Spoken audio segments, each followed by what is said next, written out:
सुप्रभात छात्रों, आज हम शास्त्री प्रथम वर्ष का क्लास लेंगे, जिसमें छात्रों कल हम आप लोगों को हिंदी साहित्य के इतिहास के बारे में बताए थे थोड़ा सा। ठीक है, अब हम हिंदी साहित्य के इतिहास को बताएंगे कि किस तरह, कब से और किसने पहले हिंदी साहित्य के बारे में प्रारंभ किया, उसके लेखन परंपरा के बारे में बताएंगे कि किसने प्रारंभ किया कि इतिहास, हिंदी साहित्य के इतिहास में क्या क्या होता, क्या है, क्या नहीं, क्या है। ठीक है छात्रों, तो देखिए टॉपिक है हिंदी साहित्य के इतिहास लेखन की परंपरा, यानी हिंदी साहित्य के इतिहास को किन लोगों ने लिखा, उस कौन कौन से विद्वान आए उसको लेकर, हिंदी साहित्य के लेखन को लेकर, उसके बारे में छात्रों हम बताएंगे। आप लोग को पता होना चाहिए छात्रों कि एक विदेशी फ्रेंच विद्वान जिन्होंने मतलब पहला ये लिखा था, इतिहास लिखा था। उससे पहले हम देखेंगे छात्रों कि 19वीं सदी के पहले बहुत कवियों और लेखकों द्वारा अनेक ऐसे ग्रंथों की रचना की गई जिसमें कवियों एवं रचनाकारों के जीवन वृत्त एवं कृतित्व का परिचय मिलता है, जिनमें निम्नलिखित है। यानी कि लेखन, ये इतिहास लिखने की जो परंपरा प्रारंभ हुई, उससे पहले बहुत सारे ऐसे पुस्तकें या ग्रंथ उपलब्ध हुए जिनसे ये पता चलता है कि हिंदी साहित्य के इतिहास के बारे में, हिंदी साहित्य के रचनाकारों के बारे में बताया गया है, लेकिन वो सही नहीं हुआ। जिसमें था 84 वैष्णव की वार्ता, 200 वैष्णव की वार्ता, भक्तमाल, कविमाला, कालिदास हजारा। किंतु इन रचनाओं में, इन ग्रंथों में छात्रों कालकर्म, संवत आदि का अभाव होने के कारण इन्हें इतिहास की संज्ञा नहीं दी गई, यानी इसे रिजेक्ट कर दिया गया। विद्वानों का कहना था कि इसमें अगर मान लीजिए किसी कवि के, रचनाकारों के जीवन वृत्त, अगर कृतित्व के बारे में हम बताते हैं तो उनका कौन सा कालक्रम, कौन सा समय था, किस सन या संवत में उन्होंने लिखा था, इन सारी चीजों का अभाव था छात्रों। इसलिए इसको मतलब ये रिजेक्ट कर दिया गया।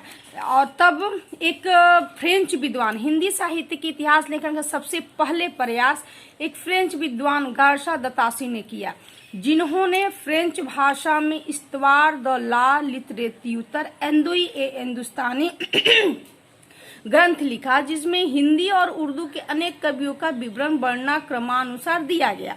यानी कि एक फ्रेंच विद्वान, ये भी नहीं कि भारत के वो विद्वान थे, बल्कि वो फ्रेंच के विद्वान थे और उनका नाम था गार्सा दतासी, और उन्होंने पहला प्रयास किया हिंदी साहित्य के इतिहास लेखन को फ्रेंच भाषा में लिखने के लिए। और उन्होंने पुस्तक का नाम दिया इस्तवार द ला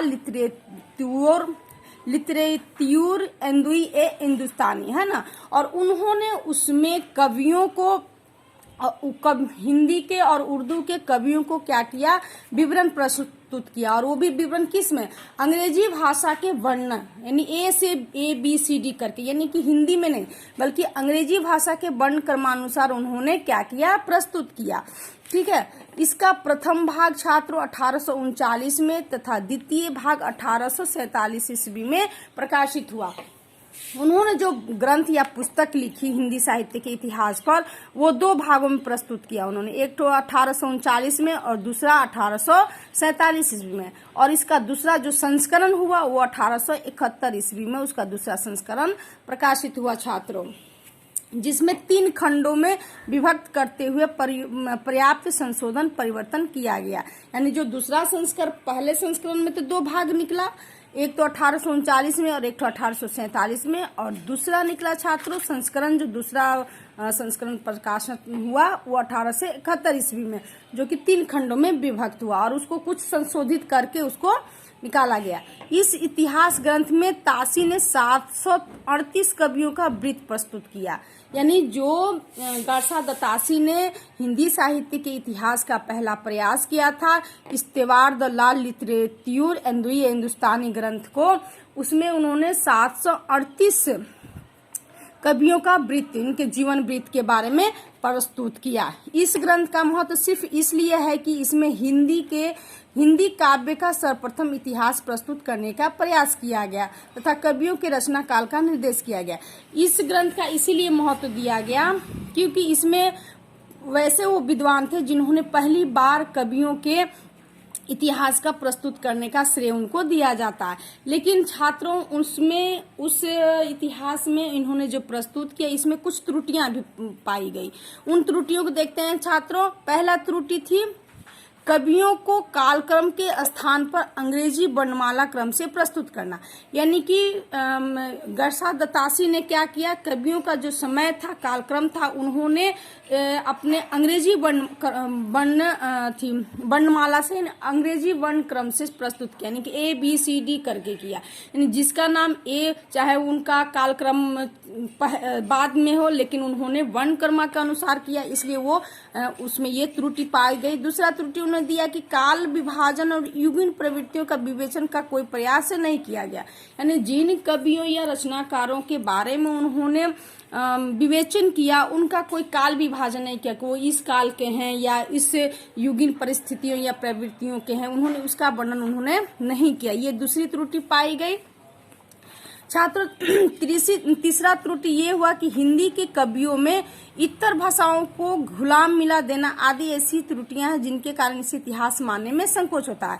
और इसके साथ ही जब उन्होंने हिंदी साहित्य के इतिहास को लिख रहा था तो उन्हें चाहिए था कि सिर्फ जो हिंदी साहित्य में विद्वान या लेखक या रचनाकार आए उनको उनके बारे में बताना चाहिए। लेकिन उन्होंने क्या किया, उसमें हिंदी साहित्य में उन्होंने हिंदी के साथ साथ अदर दूसरे भाषाओं का भी प्रयोग कर लिया, जिसके कारण इसे इतिहास मानने में विद्वानों ने संकोच किया। बोला कि नहीं, इसके आधार पर हम इस ग्रंथ को हिंदी साहित्य का पहला ग्रंथ नहीं मानेंगे। लेकिन छात्रों इस ग्रंथ को, लेकिन पहला प्रयास तो उन्होंने आखिर किया, गर्सा दत्तासी ने।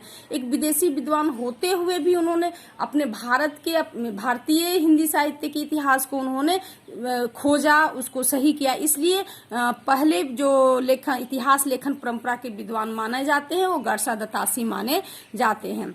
ठीक है छात्रों, गर्सा दत्तासी के बाद आते हैं एक मुस्लिम विद्वान जिनका नाम है मौलवी करीमुद्दीन।